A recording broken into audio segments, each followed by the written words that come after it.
3 suspects are now facing 79 charges in a joint force investigation dubbed Project Neopolitan. 27-year-old Waleed Khan, 18-year-old Osman Azizov, and 19-year-old Fahad Sadat are accused of a range of offenses, including kidnapping, sexual assault with a weapon, and several firearm offenses. Khan is also facing several terrorism charges, including allegations that he conspired to commit murder for the benefit of a terrorist group. Police believe the crimes were hate-motivated, targeting women and members of the Jewish community. Now, back in May, the suspects allegedly tried to force a woman into their vehicle near Don Mills in Eglinton, but were interrupted by a passing driver. Then in June, police say they chased 2 women in Mississauga while armed with a handgun, rifle, and a knife. A passerby in that situation also intervened, and the suspects ran away. The investigation identified alleged offenses that were motivated in part by hate-motivated extremism with potential links to terrorism. This information was shared with the RCMP-led Integrated National Security Enforcement Team, known as INSET, which initiated a parallel investigation. Through this coordinated work, additional evidence was uncovered and further terrorism-related charges have been laid. Our involvement in Project Neopolitan began after 2 violent incidents. Back in June, Peel Regional Police alerted the public about an attempted kidnapping in Mississauga. 3 masked men armed with firearms and knives tried to force 2 young women into a vehicle. After an extensive investigation, Waleed Khan, Fahad Sadat, and Osman Azizov were charged in August with numerous offenses related to the kidnapping, firearms, auto theft, and more. We were able to link that incident to one that happened in May, where the armed suspects attempted to kidnap a woman in Toronto. Through this collaboration, the RCMP arrested Waleed Khan of Toronto, who now faces multiple terrorism-related charges under Section 83 of the Criminal Code. These charges include terrorist financing, participation in the activities of a terrorist group, facilitating terrorist activity, and conspiracy to commit murder. This case demonstrates our commitment to ensuring that those who threaten the safety of communities in Canada will be held accountable. Well, all 3 suspects will appear in court at the Ontario Court of Justice on January 29th. Well, 1 week ago, Markham-Unionville MP Michael Ma was a relative unknown beyond his riding, but after announcing that he was leaving the Conservative Party to join the governing Liberals, well, his name was in the headlines. His decision put the Carney government now 1 seat shy of a majority, but has also caused a lot of controversy in his riding, including protest and a petition demanding his resignation. So what's this week been like and what's ahead? Liberal MP Michael Ma joins us live now for his first interview on CP24 Breakfast in the wake of this. Mr. Ma, appreciate you being here this morning. Well, thank you for having me today. Yeah. So let's talk about this. Earlier this year, some 27,000 people in your riding voted Conservative, marking an X beside your name on the ballot. And then you decided a week ago, no, that's no longer for me. I'm joining the Liberal Party. How do you explain or defend your actions to all those people who voted Conservative just several months ago? Well, first of all, I'd like to thank all the volunteers and voters that have placed me in their trust to represent Markham-Unionville. As I listened to the people of Markham-Unionville and community leaders about the need for Canada to be united and to be strong. So when I listened to that, and going back to my roots, as when I first joined politics, I was a centric conservative, progressive conservative. And at that point, I don't believe in extreme right nor extreme left. And so my beliefs is that Canada and Canadians are mostly in the centrics arena for politics. And when I saw what Mr. Carney was doing in moving the party towards the left and the government towards more centrics route, Mr. Carney's pragmatic and also centrics approach really aligns with mine. And in this economy is a decisive point in our Canadian history. We're under a lot of challenges with tariffs and other countries around the world. We need a stronger, united country to grow our economy, and we need to continue to fight crime and create a better future for our youth. And I believe that this approach will best represent the people of Markham Unionville, that I could deliver their voices to the forming of policies in Canada, and that will really help the people there. I hear you there, but I'm sure you've seen the reaction from your constituents, whether there's 37,000 plus people who signed a petition calling for your resignation, protests outside your office there. A lot of that was about you. What about the people in your riding who are conservatives, who voted for conservative principles and policies? What do you say to them? Well, it's, like I said, it's about how we best serve the constituents in Markham Unionville. Instead of deepening division of the country, I believe that we are better served when we are with the governing party to be able to help voice our decisions and support the constituents in a much better fashion, and helping us to achieve the goal. My principles have not changed.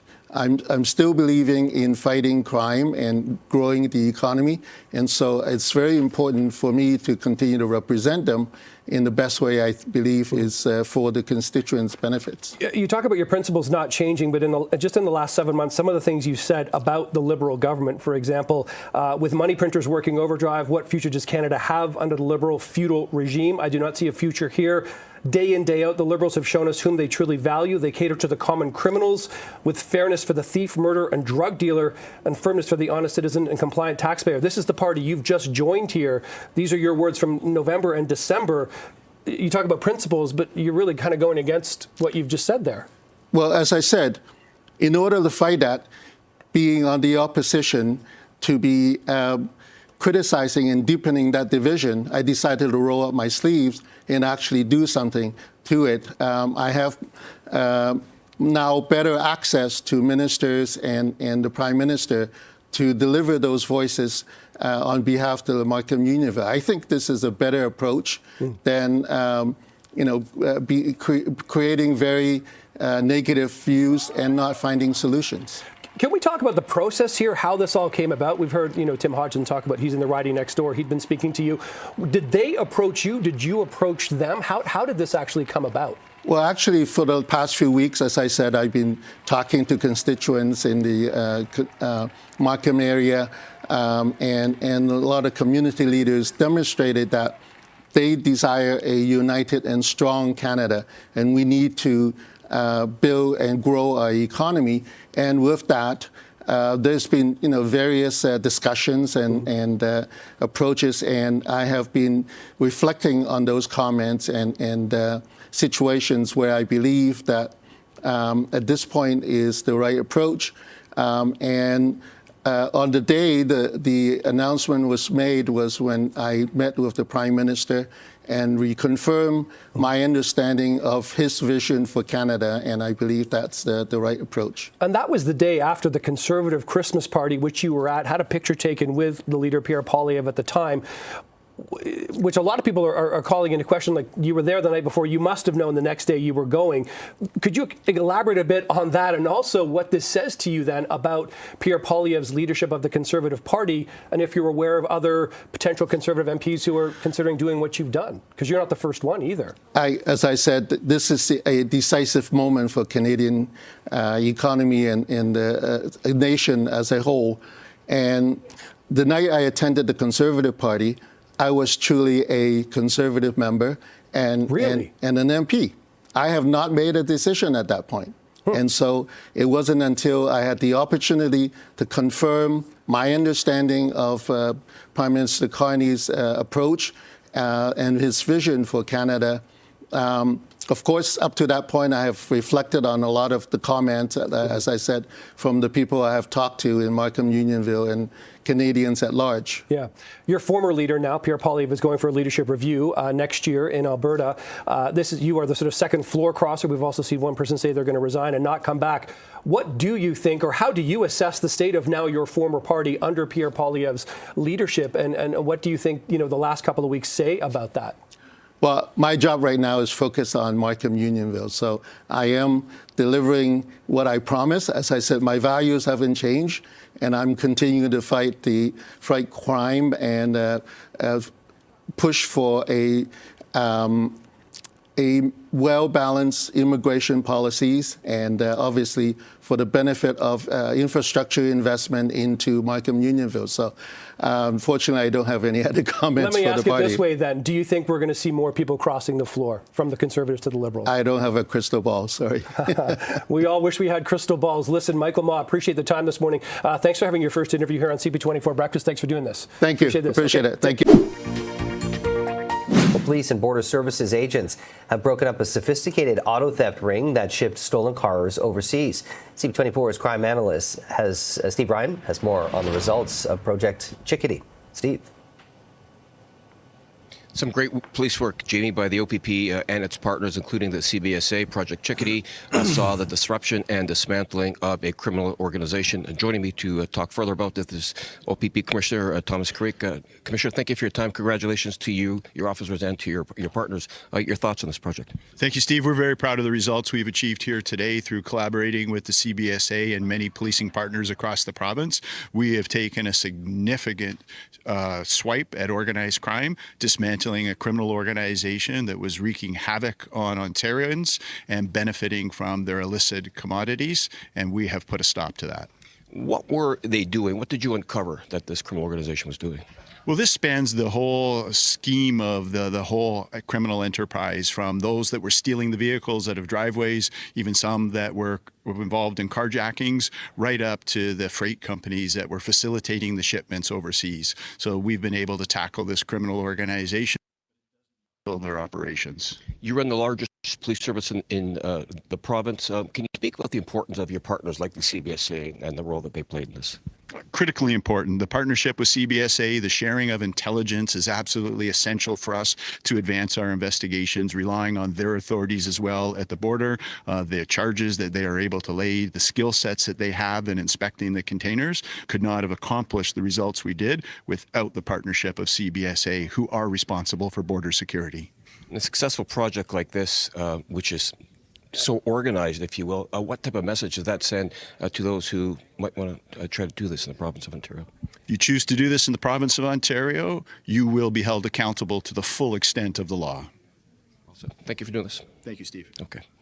So, again, great work by the OPP and its partners. They saw a criminal organization disrupted and dismantled. And as you can see, Jamie, there's some very high-end vehicles here that were seized by the CBSA with the assistance of the OPP, the QPP, and other police services as well. And as you heard the commissioner say, not only were they stealing vehicles, they were also responsible for shipping those vehicles overseas, where we were told that some of these cars were getting double the price from what they were sold for here in the province. So some very good work, and this criminal organizations, plural, criminal network combined together, certainly will not be doing any business in the near future. 20 people are in custody or charged with very serious criminal offenses, and this group is no longer not only stealing vehicles, but shipping them overseas as well. Back to you. Thanks for the update, Steve. Pearson Airport just plain busy this time of year, really the busiest time of the year. Millions of travelers are expected to be there and out over the next couple of weeks. And CP24's Courtney Heels is live inside Terminal 1 this morning with more details here. And Court, it still stuns me to this day whenever I travel, and it admittedly is not that frequently, but that some people really don't know what you can and can't take with you. Yeah, there are some surprises. People show up at the airport, think that they can take something across onto the plane, and then they find out later, oh, it was too big or it's considered something that's dangerous. So that's what this morning is all about, Nick. We're at Pearson Airport, Terminal 1, giving people tips and tricks so that if you are traveling this holiday season, it's a smooth trip. It is very busy. Behind me, you can see many people checking in, looking forward to a vacation. 3.2 million passengers expected to travel through Pearson between now and January 5th. So this is a busy time. I want to bring in Tamara Lopez. She's with the CBSA. You're an officer. Tamara, good morning. Good morning. So people arrive here at Pearson Airport. They will come across your officers. Let's talk about what people need to know for that process so it is smooth and you can get to your destination. For sure. So the first thing you have to make sure that you let us know that you, whatever you have, arrive, and we say, be aware and declare. That's like one of our biggest things, okay? So preparing yourself, make sure that you have your passports and documents ready and handy to show us, okay? So passports, driver's licenses, and if you have any permits, anything like that. The other thing you can do is have receipts. So again, if you are a Canadian citizen returning from overseas and you've acquired goods while you were away on your vacation, make sure that you tell us what they are and then also have the receipts for those items. The big thing too now during this time of the year, because it's a very high season, it's holidays, people bring gifts. Please don't wrap your gifts. I understand you want to have it nicely done, but we have to ensure that the goods are admissible to Canada, so please don't have them wrapped. And a gift bag is totally fine, but we have to see what that item is. Also, you can give us your declaration advance using the Advanced Declaration app.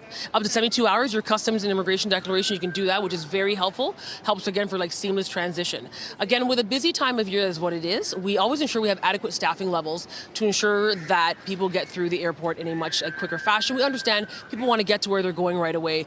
Do understand, too, though, because it is high season, you could expect some delays, which is a possibility. So we got to pack some patience as well. For sure. It's always a good idea to be prepared to be patient when you're at the airport. I want to return to the gifts, though, because I think there are so many people traveling. You wrap up, say that gift for grandma. It's important that you have to declare that when you arrive here, right? And the receipt will make it easy. Yeah, so again, declare whatever those gifts are going to be. Now, again, if you are someone that's coming as a visitor and you're coming to visit someone here, like say you're bringing grandma something and you have something for her, the problem is, again, we can't see through, of course, this wrapping paper. We're not entirely sure if the goods are admissible. What if, for example, you think it might be a fruit cake and it ends up being like maybe a chicken pot pie? And we have a concern, again, with meats coming into the country. So the issue is we have to see what that item is. So it has to be unwrapped. Again, a gift bag is easy to open. I can verify, oh, look, it's this fruit cake. And the fruit cake, again, is okay, admissible to Canada. So it's fine. It goes back in the gift bag. And if, again, there are value limitations for gifts, then you're bringing them in, left $60 per item. So it's important, again, that you declare what that is and provide those receipts. And if you are an individual as a Canadian returning resident, you do have personal exemptions. And if you wanted more information, you could always check online and see what that is for an absence of, like, say, 48 hours or 7 days, what you're entitled to bring into the country. Tamara, you've been doing this for a long time. You said 20 years, is that right? Yeah, it's been 2 decades. I can't believe it. Time flies. Yeah, you've been through many Christmas seasons. Yes. Often do people show up and not realize, oh, I have to declare every single item, and there is a limit, a monetary limit to how much they can bring in? Yes, a lot of people are not entirely sure. That's why we always make sure if you have any questions, you could always ask a CBSA officer. If you don't know, and you can always check our websites too, because people will come in and they're like, I had no idea I couldn't have the 2 cartons, for example, duty and tax free, because I've been away a certain amount of time, because it was sold that way by a particular location, but your exemption is only 1 carton or 200 stickers, for example, and they may not know that. So you can go online and look that up. Again, what your personal exemptions are based on how long you've been out of the country, what your limitations are for alcohol, tobacco, what the limitations are on things you could bring in. Anything over and above that, again, let's declare everything, and if any applicable duties and taxes are owing, then we'll just charge the person. So helpful to have all that information, especially ahead of time before the lines and the chaos. Tamara, thank you so much. I hope you have a great Christmas. And we appreciate all the information. I mean, it can be a lot, Nick, for sure. And to your point, sometimes people show up, they simply don't know. So we're going to continue to speak with officials here at Pearson Airport. Also speak with passengers. We've talked to many who say they are just looking forward to Christmas, to travel, to family time. It's an exciting time. You kind of get that sense in the air this morning. So we'll bring you all of that. And again, more tips and tricks, and hopefully make it a nice, smooth flight for anybody who's lucky enough to travel. Over to you. In the wake of Sunday's horrific Bondi Beach terror attack, police services across the country are stepping up their presence in Jewish communities here. So with more on the response, let's bring in CTV's Scott Hurst. Scott, good to talk to you this morning. You know, some police forces across the country increasing their presence in Jewish communities following the attack in Australia. How is the Jewish community in this country feeling right now? Good morning, Nick. Many people are horrified and devastated, but unfortunately not shocked, as Jewish communities around the world have been increasingly targeted. We've seen this in the news covering devastating events around the world, but also here at home, we've witnessed a troubling rise in anti-Semitism through intimidation, threats, violence, or protests targeting Jewish communities. As you mentioned, police forces across the country, including here in Toronto, have stepped up their presence around Jewish centers of faith and community centers. Now, the attack on Sunday in Australia is being condemned worldwide. It's being met with anger and shock, but also, as you were mentioning, a show of unity as the Jewish community comes together to continue to celebrate Hanukkah, but at the same time reflect on the tragedy and honor the victims of Sunday's mass shooting. CTV News spoke with Canadians who were there at Bondi Beach when the shooting began and the chaos erupted. Here is their terrifying experience. Just hundreds of people like running and screaming off the beach. So I turned around and we just started running back as quick as we could back to our hostel. People were kind of like just ditching their cars on the sidewalk, hopping out, grabbing their kids. People were throwing their bikes down. Now, Nick, advocates are saying they're appreciative of police forces stepping up their presence, but also saying more must be done from police agencies and politicians at every level of government. Now, also here at home, Canada's spy agency, Nick, says there's no indication of a specific threat in this country, but an intelligence brief says there is, quote, realistic possibility of a violent extremist attack in Canada, including one targeting the Jewish community. Yeah, pretty unsettling. Okay, that is CTV's Scott Hurst live this morning. Scott, appreciate the updates here. Thank you. All right, to local news, something that many people in Thorncliffe Park want to hear, but a bit of caution now. Toronto Fire says that the firefighting suppression operations at 2 Thorncliffe Park condo buildings is done. The fire in the shared walls between 11 Thorncliffe Park Drive and 21 Overley Boulevard has been under fire, since the November 27th. First alarm went off, and it's been smoldering even as the rest of the buildings were contained for 2 weeks now. Fire officials say that now that the blaze is out, the next step is having engineering assess the building. There is no timeline still for residents to go home, but the city says that it will happen in stages because conditions vary throughout the buildings following this fire. More information will be provided at an update coming in the morning. Emergency crews are on scene of a 2-alarm fire near Eglinton Avenue and Keele Street this morning, and CP24's Courtney Hills is live on the scene with the latest. Court, I know in the last half hour you just got an update from fire officials there, but residents here out of that building right now. They are. We're hearing people impacted, at least 10 units within this building, Nick. I double-checked with Toronto Fire Services. They say there's a lot of smoke and fire damage. There's also a unit within this building that was destroyed by the fire. So this is going to be a pretty intense investigation. The focus right now appears to be this e-bike. You can see it kind of resting beside the building here. Toronto police holding this scene. They've also got some yellow tape up behind the building. You can really see the damage from that perspective as well. We were there earlier before the police started to block things off. We know that crews were called out about 5:30 over reports of the apartment fire on the second floor. They say the building was evacuated. There was heavy smoke and flames. They've put the fire out, but again, now the focus is on the investigation. We've been talking to people who live here who were woken up by the fire alarm overnight. They got out. They're all talking about the same thing, and that is they heard it was an e-bike that caught fire. Here's more from a resident I talked to and an update from Toronto Fire Services. Somebody had a electrical bike in their apartment, and I think the battery blew up. Anyway, the second floor is a mess. The smoke is all through the building. A lot of us still can't get into our apartments.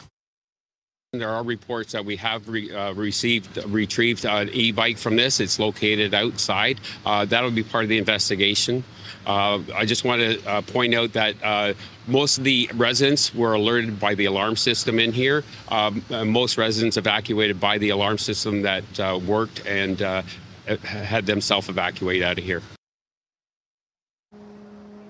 And the building is still evacuated. What we're hearing, Nick, is some people will be able to return to their units later today, but it really seems like the second floor, that's the area that will be the most impacted because of all of the damage. I've seen some photos already from residents showing the second floor, the halls, and it's pretty bad. There's a lot of water all over the ground, so they'll have to bring crews in to help with that cleanup, and they will continue this investigation. Again, it's not for sure e-bike related, but it is under investigation by fire services. This will also take some time, so we expect to see crews here for much of the morning. Over to you. Okay, that's Courtney Hills live along Eglinton Avenue West this morning. Court, thank you for that.